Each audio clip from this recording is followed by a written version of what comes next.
जब आपकी सैलरी हर महीने बैंक में जाके सिर्फ डिजिट बन के रह जाती है और आप महीने का खर्चा पूरा करने के बाद भी पैसे की कमी महसूस करते हो, तब आप समझ जाओ कि आप सच में वेल्थ बना भी रहे हो या फिर नहीं। अक्सर हम में से बहुत से लोग आज भी बैंक को अपने पैसों के लिए सेफ पार्किंग स्पॉट मानते हैं, FD RD जैसी चीजों में पैसा इन्वेस्ट करते हैं। पर आपको ये जानकर हैरानी होगी कि RBI हर साल लगभग 4% तक का इन्फ्लेशन एक्सपेक्ट करता है, इसलिए आपके सेविंग अकाउंट पर मिलने वाला इंटरेस्ट रेट भी उतना ही है। लेकिन अगर एक्चुअली में मार्केट इन्फ्लेशन देखी जाए तो वो 7 से 8% के बीच होती है। यानी बैंक की तरफ से आपको मिले 4 रुपए, लेकिन असल में खर्च करने पर सामान की वैल्यू थी 8 रुपए। तो बताओ सही मायनों में आपका पैसा बढ़ा या और कम हो गया। और आज की डेट में जिस हिसाब से रुपया डॉलर के कंपैरिजन में गिर रहा है ना, और एक्सपोर्ट गुड्स के दाम दिन ब दिन बढ़ते चले जा रहे हैं, जिसका इम्पैक्ट सिर्फ और सिर्फ आम आदमी की जेब पर पड़ता है। ना गवर्नमेंट इस चीज को कंट्रोल कर पाती है, ना बैंक्स, और रिकवरी के लिए गाज गिरती है आम आदमी पे, जो चुपचाप नौकरी करके मेहनत करके पैसा कमा के अपना आधा पैसा घर पर देता है और आधा टैक्स और इन्फ्लेशन के चक्कर में सरकार को। महीने के एंड तक आते थे उसके पास बचता है एक खाली वॉलेट। इसलिए अगर आज से इस कम्पिटिटिव वर्ल्ड में अगर आप सोच रहे हो कि एक नौकरी के भरोसे आपकी पूरी जिंदगी कट जाएगी, तो ऐसा नहीं होने वाला। आज की डेट में हमारे पास मल्टीपल एसेट्स और मल्टीपल इनकम सोर्स होना बहुत जरूरी है, जो जरूरत के समय बिना कुछ किए आपको लॉन्ग टर्म के लिए पैसा देते रहेंगे। तो आज मैं आपको 8 ऐसे एसेट्स के बारे में बताऊंगा जो आपकी जेब में हमेशा पैसा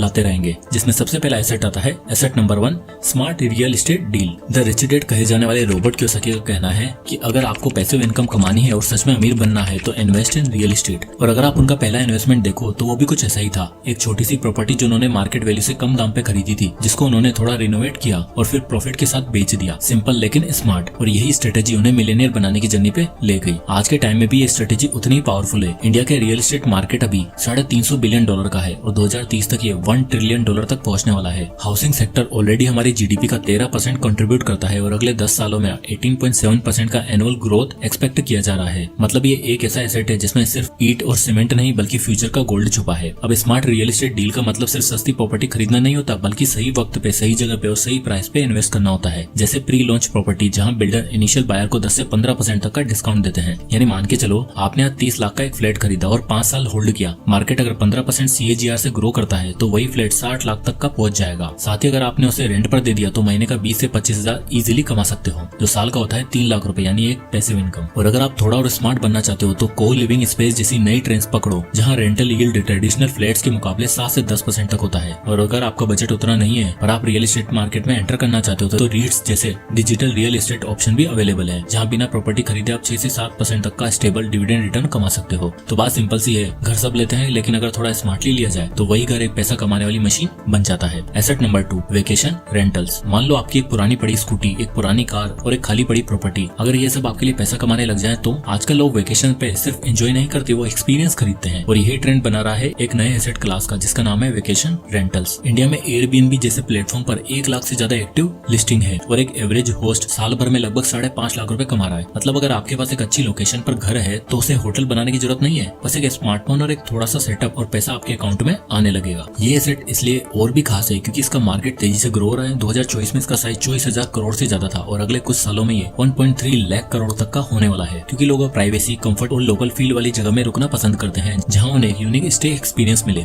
आपकी 2 BHK प्रॉपर्टी जो शायद ऐसे ही खाली पड़ी है, वो एक कपल के हनीमून या किसी सोलो ट्रेवलर के एस्केप स्पॉट में बदल सकती है। अगर आप थोड़ा स्मार्ट प्राइसिंग और मेंटेनेंस का ध्यान रखो तो आप 50 से 60% तक ऑक्यूपेंसी के साथ 3 से 4 लाख रुपए तक सालाना कमा सकते हो। घर के अलावा आप अपनी कार या स्कूटी से भी कमाई कर सकते हो। जूम कार, रेव जैसे प्लेटफॉर्म ने सेल्फ ड्राइविंग कार्स को वीकेंड ट्रेवलर के लिए अफोर्डेबल और एक्सेसिबल बना दिया है। वैसे ही बाउंस या यूलू जैसी ऐप ने मेट्रो सिटीज में स्कूटी शेयरिंग के लिए एक नया ट्रेंड ला दिया है। आपका खुद का 2 व्हीलर भी एक छोटी EMI भरने वाले को या छोटी राइड लेने वाले स्टूडेंट के लिए एसेट बन सकता है और आपके लिए कंसिस्टेंट रेंटल इनकम सोर्स। यानी वेकेशन रेंटल सिर्फ एक लग्जरी नहीं, एक अपॉर्चुनिटी है। घर, कार या स्कूटी जो पहले सिर्फ एक कोने में पड़े रहते थे, अब वो तीनों अलग अलग कोने से इनकम के सोर्स ला सकते हैं, और इसे कहते हैं स्मार्ट इन्वेस्टिंग, जहां आप एसेट क्रिएट नहीं, उन्हें राइट टाइम पे एक्टिवेट करते हो। Asset number 3, art and collectibles. कभी सोचा है कि एक पेंटिंग आपको मिलियनियर बना सकती है? तैयब मेहता का एक artwork trussed bull 61 crore रुपए में ऑक्शन हुआ और ये सिर्फ शुरुआत है। इंडिया का आर्ट मार्केट पिछले कुछ सालों में रॉकेट की तरह ग्रो हो रहा है। सेफ्रॉन आर्ट की रिपोर्ट के मुताबिक इंडिया मॉडर्न और कंटेम्प्रेरी आर्ट ने 1000 करोड़ से ज्यादा का ऑक्शन टर्नओवर दिया है और ये CAGR 14 से 18% की पेस से ग्रो कर रहा है। आज के टाइम में आर्ट सिर्फ डेकोरेशन नहीं है, ये एक सीरियस इन्वेस्टमेंट बन गया है। जो लोग म्यूचुअल फंड और स्टॉक में डाइवर्सिफाई करते हैं, उनके लिए आर्ट और कलेक्टिबल एक नई अपॉर्चुनिटी का दरवाजा खोलती है। आप vintage coin, comics, tribal jewellery या लिमिटेड एडिशन प्रिंट्स में इन्वेस्टमेंट आपको लॉन्ग टर्म में एक अमेजिंग ग्रोथ का फायदा दे सकता है। अब कलेक्टर सिर्फ बड़े शहरों तक सीमित नहीं है। ऑनलाइन गैलरीज और इंडियन आर्ट फेयर जैसे इवेंट ने नए नए इन्वेस्टर को जोड़ा है। और सबसे बड़ी बात, आर्ट एक ऐसा एसेट है जिसका इमोशनल वैल्यू भी होती होती है। और अगर आप चाहते हो कि आपकी वेल्थ क्लासी भी हो और सेक्सी भी हो तो एक बार आर्ट जरूर ट्राई करो। एसेट नंबर 4,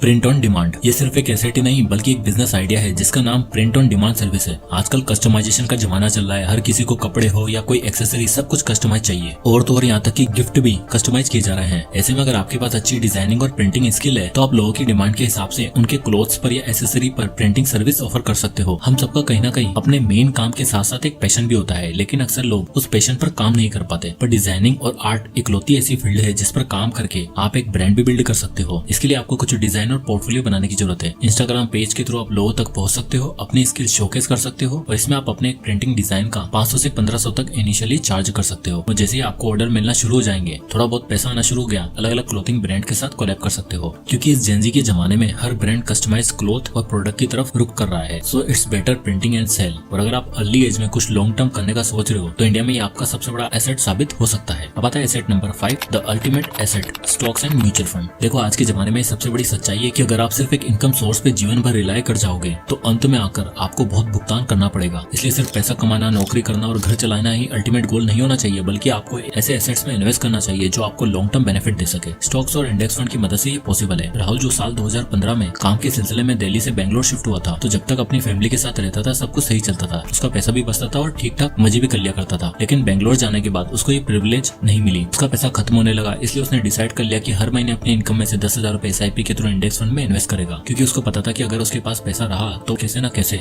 खर्च हो जाना है। इसलिए उसने इन्वेस्ट करने का डिसीजन लिया। इसी के साथ उसने डिसाइड किया कि वो हर साल अपने इन्वेस्टमेंट को 10% से इंक्रीज करेगा, यानी स्टेप अप SIP करके 10 साल बाद आप देख ही सकते हो उसके पास 32,69,000 की वेल्थ हो चुकी होगी। और अब फाइनली राहुल ने डिसाइड किया कि अब उसे अपने होम टाउन और परिवार के साथ रहना है। इसलिए उसने 10 साल और दिल्ली में आकर काम किया और इन्वेस्टमेंट को बिना छेड़े वो काम करता रहा और इन्वेस्ट करता रहा। और 20 सालों के बाद राहुल का वो अमाउंट अचीव हो गया जो एक नॉर्मल मिडिल क्लास सिर्फ सपना ही देखता है, यानी कि 1.86 करोड़। ये उतना पैसा है जो आपको फाइनेंशियली फ्री बनाने के लिए काफी है। और स्टॉक्स और इंडेक्स फंड में इन्वेस्ट करने का एक सबसे बड़ा फायदा है कि इसके लिए आपको कोई एक्स्ट्रा मेहनत करने की जरूरत नहीं पड़ती। और तो इंडेक्स फंड में इन्वेस्ट करके आप देश की टॉप कंपनियों में पैसा लगाते हो जो देश के साथ हमेशा ग्रो होता रहता है, तो आपके लॉस होने के चांसेस भी बहुत कम हो जाते हैं। Asset number 6, the digital one, created digital asset. अगला एसेट आता है द डिजिटल वन, यानी एक ऐसा एसेट जो अगर सही स्ट्रेटेजी के साथ बनाया जाए तो लाइफ टाइम तक पैसा कमा कर दे सकता है। जयपुर की नेहा शर्मा एक सिंपल सी मैथ टीचर थी जिन्होंने अपनी क्लासरूम टीचिंग को एक ऑनलाइन कोर्स में बदला। बस 5,000 का इनिशियल इन्वेस्टमेंट किया, एक बेसिक होम स्टूडियो सेटअप बनाया और 10 मॉड्यूल रिकॉर्ड करके यूडेमी पर लॉन्च कर दिया। 2,000 के कोर्स प्राइस से पहले 6 महीने में 700 एनरोलमेंट मिल गए, 14 लाख का टोटल रेवेन्यू मिल गया, जिससे प्लेटफॉर्म फी के बाद 8.5 लाख रुपए नेहा के अकाउंट में आ गए। अब उनका कोर्स हर क्वार्टर 2 लाख रुपए तक का पैसिव इनकम दे रहा था। ये सिर्फ एक एग्जांपल नहीं, ये इंडिया के बदलते डिजिटल लैंडस्केप का स्नैपशॉट है। 2024 में इंडिया की ई लर्निंग मार्केट $8.2 बिलियन तक पहुंच चुकी है और 2033 तक ये $22.6 बिलियन तक होने वाली है। इसका मतलब कि हर रोज नए लर्नर डिजिटल प्लेटफॉर्म ज्वाइन कर रहे हैं, नए क्रिएटर अपने डिजिटल प्रोडक्ट बेच रहे हैं, कोर्स ही नहीं NFT जैसे नए डिजिटल एसेट भी मार्केट में तेजी से उभर रहे हैं। आज के जमाने में डिजिटल एसेट बनाना सिर्फ एक साइड हसल नहीं बल्कि एक स्मार्ट वेल्थ क्रिएशन मॉडल है। चाहे आप कोर्स बनाओ, ई बुक लिखो या कुछ भी करो, एक बार मेहनत करके बनाया गया ये एसेट हर बार इनकम जनरेट करके देता है। अब आता है asset number 7, patent and trademark. Bengaluru के विकास और गोथमान ने बोसन व्हाइट वाटर नाम का एक स्टार्टअप शुरू किया जिसका गोल था वेस्ट वाटर को इतने अच्छे लेवल पर ट्रीट करना कि वो दोबारा यूज हो सके। इनका पेटेंट 11 स्टेज फिल्ट्रेशन सिस्टम इतना इफेक्टिव था कि प्रीमियम अपार्टमेंट में भी डेली 60,000 लीटर पानी रीयूज होने लगा। इन्होंने सिर्फ टेक्नोलॉजी बनाई नहीं बल्कि उस टेक्नोलॉजी को water as a service model में कन्वर्ट करके कंटिन्यूअस इनकम का सोर्स भी बनाया। आज ये लोग 1 million litre water per day recycle करते हैं और 3.5 करोड़ की फंडिंग भी उठा चुके हैं। यानी इनोवेशन सिर्फ दिमाग का खेल नहीं बल्कि एक ऐसा लाइफ टाइम एसेट है जो आपको और आपके आने वाली जनरेशन को बैठकर खिला सकता है। आज के टाइम में सिर्फ फिजिकल प्रॉपर्टी ही पैसा नहीं बनाती बल्कि ऐसे दिमाग की प्रॉपर्टी भी इनकम का एक पावरफुल सोर्स बना सकती है। एक पेटेंट आपको 20 साल का एक्सक्लूसिव राइट देता है जिसका मतलब है कोई और आपका आइडिया बिना परमिशन के यूज नहीं कर सकता। इससे आप लाइसेंसिंग के जरिए एक रेगुलर इनकम स्ट्रीम बिल्ड कर सकते हो। वहीं दूसरी तरफ ट्रेडमार्क आपके ब्रांड का नाम, लोगो या टैगलाइन को एक यूनिक आइडेंटिटी देता है। इंडिया में 2023 में 4.8 लाख से ज्यादा ट्रेडमार्क एप्लीकेशन फाइल किए गए जिसमें से 95 डोमेस्टिक ब्रांड थे। अब आता है एसेट नंबर 8,